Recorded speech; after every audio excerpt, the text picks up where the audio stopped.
Quando Paulo exclama esse texto, esse versículo aqui em Filipenses capítulo 4, verso 13, tudo posso naquele que me fortalece, todavia vocês fizeram bem em atender na minha tribulação. Paulo está agradecendo aos cristãos da cidade de Filipos pela ajuda, né, os donativos enviados para o apóstolo. Ele não está dizendo que o crente pode tudo o que quiser. Eu vou conquistar tudo, eu vou conquistar uma empresa, eu vou conquistar carros, lograr êxito. Paulo não está dizendo isso. Paulo está, no versículo anterior, dizendo aquilo que Jesus disse em Mateus capítulo 6, verso 32 a 34, quando ele exclama dizendo: buscai em primeiro lugar o reino de Deus e a sua justiça, e todas estas coisas vos serão acrescentadas, que seria comida, bebida e vestimenta, o básico para vivermos.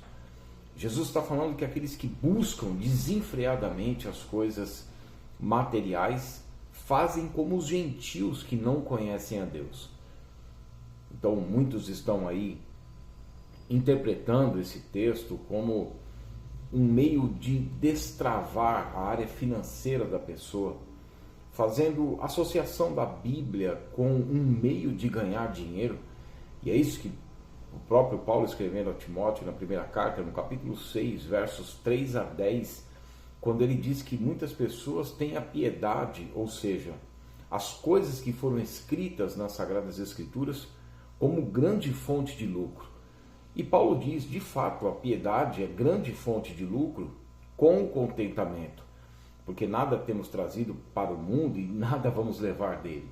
E aí Paulo diz assim: e se tiver o que comer e o que vestir, nós já devemos agradecer a Deus.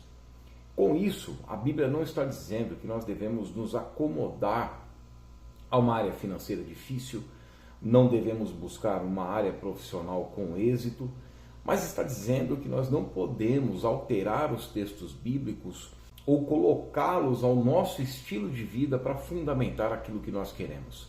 Nós devemos entender qual o papel da igreja na terra, que nós somos chamados como uma nação sacerdotal. E quando nós olhamos lá em Números capítulo 1, nós vemos que os levitas, os sacerdotes, eles eram propriedade do Senhor.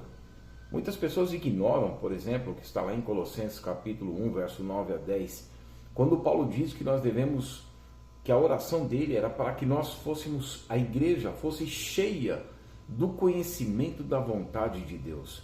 Nós só conhecemos a vontade de Deus através da leitura das Sagradas Escrituras, para vivermos de modo digno do Evangelho para o seu inteiro agrado.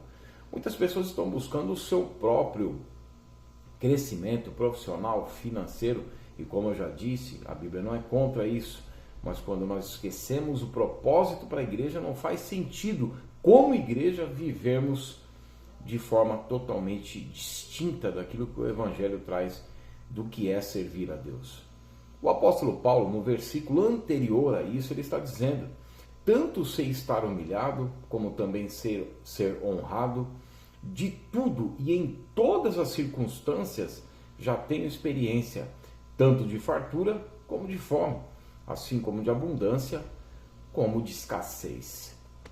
Tudo posso naquele que me fortalece. Eu posso passar por todas essas coisas, porque Ele me fortalece. Quando nós olhamos na história da igreja, pessoas que foram levadas para o martírio, para as estacas em chamas, para os calabouços, os mártires, como morreu Jerônimo Savonarola, John Wycliffe, John Hus, William Tyndale, nós vemos como Lutero ficou entristecido porque o Papa não conseguiu alcançá-lo para que ele também fosse morto em prol do Evangelho. Hoje nós vemos muitos crentes que dão os seus envelopes com dinheiro, achando que Deus tem obrigação de atendê-los nos seus caprichos, não é nem nas suas necessidades, mas nos seus caprichos. Então, é bom compreendermos de fato o que diz o texto bíblico para que nós não venhamos a pecar contra Deus, distorcendo a sua palavra. Então, quando Paulo disse, tudo posso naquele que me fortalece, ele disse que muitas vezes nós estamos passando por muitas dificuldades na vida, mas nós podemos passar porque Ele nos fortalece e Ele também dará o escape.